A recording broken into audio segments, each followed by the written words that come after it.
Hi guys, and welcome back to the channel. It's that time of the year again where the driveway needs to be cleaned, so the pressure washer is going to be coming out, but this time I'm going all the way to the very end. Before I start pressure washing, let's look at the existing state of the driveway. This is where I did the wet and forget versus pressure washer comparison video. I've linked to it in the description of this video if you want to find out about how it compared to pressure washing. It is now 1 year after applying and you can still see the 3 test sections. In third place is the area treated twice with wet and forget at the recommended dilution. In second place is the pressure washed only area. And in first place is the area that was first treated neat with wet and forget, then coated a second time 3 months later at the recommended dilution. This looks marginally cleaner than the pressure washer, however using wet and forget like this does not make financial sense. I think the best method would be to pressure wash first, then apply wet and forget to help maintain it for longer. As for the rest of the driveway, there's a noticeable difference between what is and isn't driven on. It's very dirty near the drive gate from washing the cars where it doesn't drain correctly. The blocks in the drain covers have become loose and will need resetting after cleaning. Try to live with an open hand, find a better way than being down and stranded on the darkest sides of love, a long way from the sun. Just a quick observation at this point, wet and forget appears to have done a really good job of preventing black spots compared to the area I've just pressure washed that cannot remove them. There are also some clumps of moss and shoots I've not fully removed with the pressure washer, which I'll need to go back over. These black spots are caused by lichen, which can damage the stone over time, so I'll treat this area after resanding. Tomorrow I'm making list of more ways to trick my heart to stop breaking.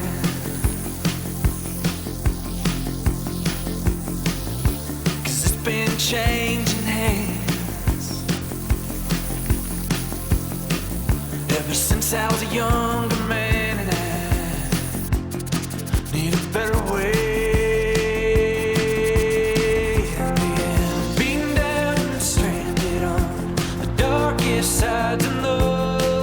You can see here it's removing a lot of mud and sediment from the block driveway. Sand from in between the blocks will be making up most of it, but there's no easy way to clean the driveway without removing it at the same time. I'll let most of the water drain out first, then scoop it up after.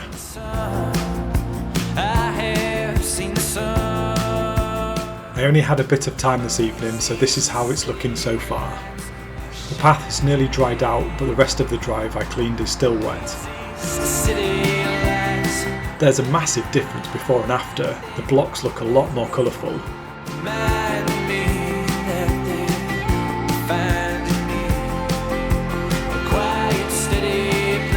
This is the start of day 2.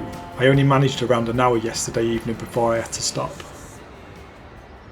Most of the water has drained from this soil and sand that was removed from what I cleaned so far, so I'll collect that first and then continue down the rest of the driveway.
So the pressure washer just cut out on me. Water is still flowing, flicking the switch doesn't make any difference, so I'm next going to check the extension lead to see if that has tripped.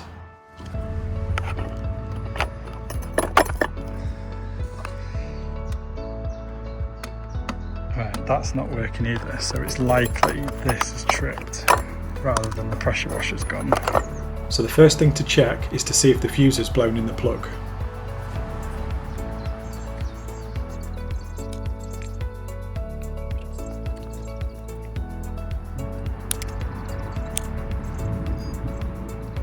This continuity test bleep means the fuse is good, so I'll put that back in and check the sockets on the extension lead.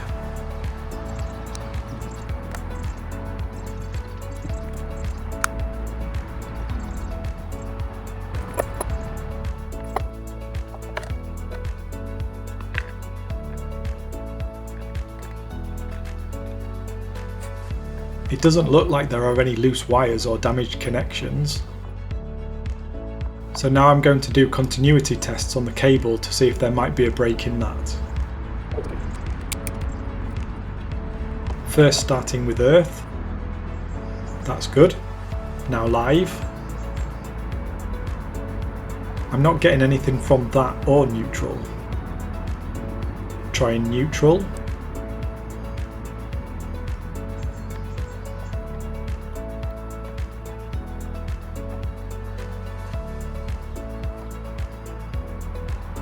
Ah, that's fine. Let me check live again. I'm not getting anything from that.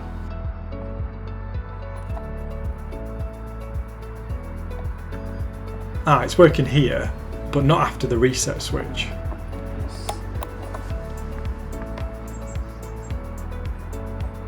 It was sticking, now it's working.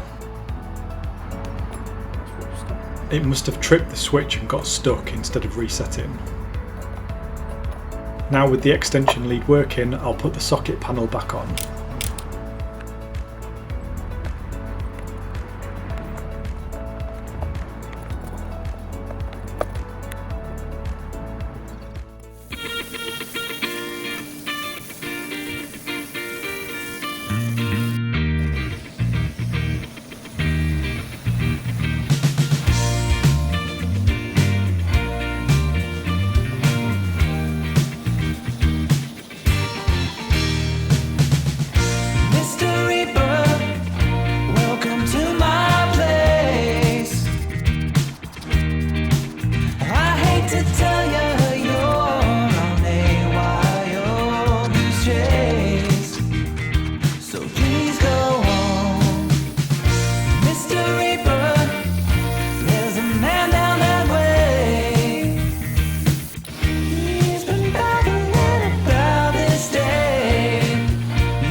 So that's all the pressure washing done. It took about 9 hours in total to do the whole lot.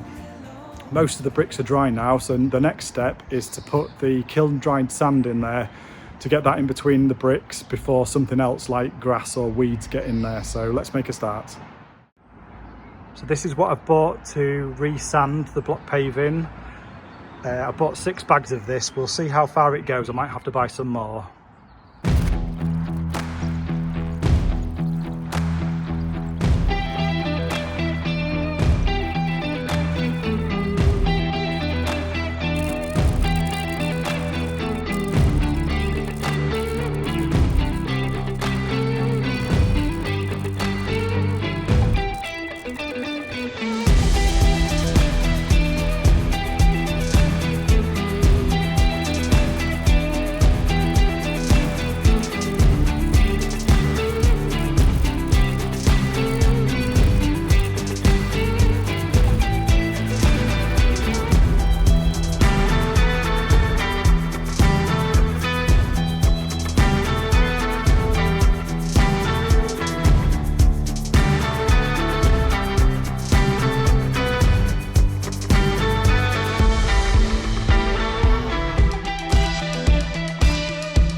This is me calling it a day. My back is killing me and I've done about 10 hours straight.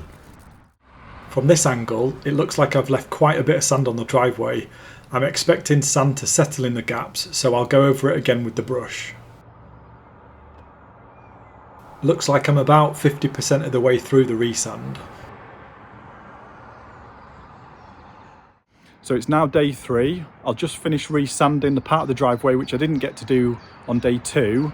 Then afterwards we'll go back over the driveway just to make sure there aren't any areas that need topping up with sand where the sand has settled between the bricks in deep pockets.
You can see here the sand has settled in the deep crevices, so I'm using a scoop of sand in the dustpan to top it up.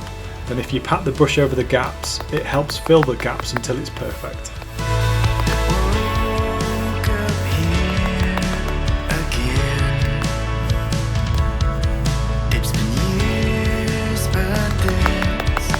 Feels like it's just beginning.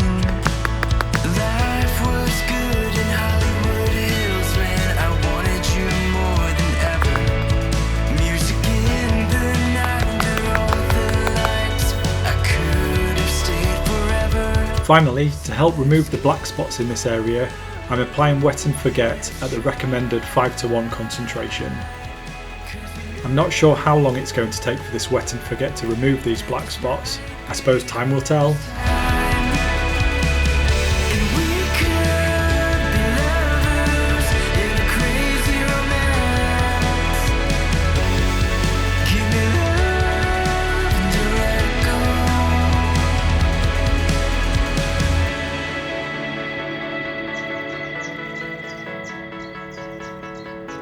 Wet and forget has done an amazing job here. The blocks look like new. And here's the final result in all its glory.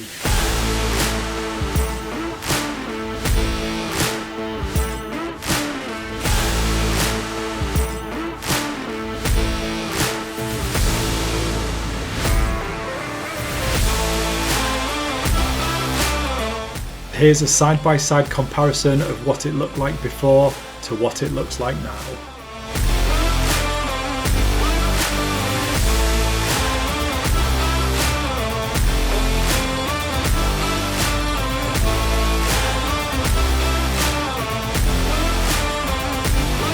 Well guys, that's it for this video. I hope you enjoyed it.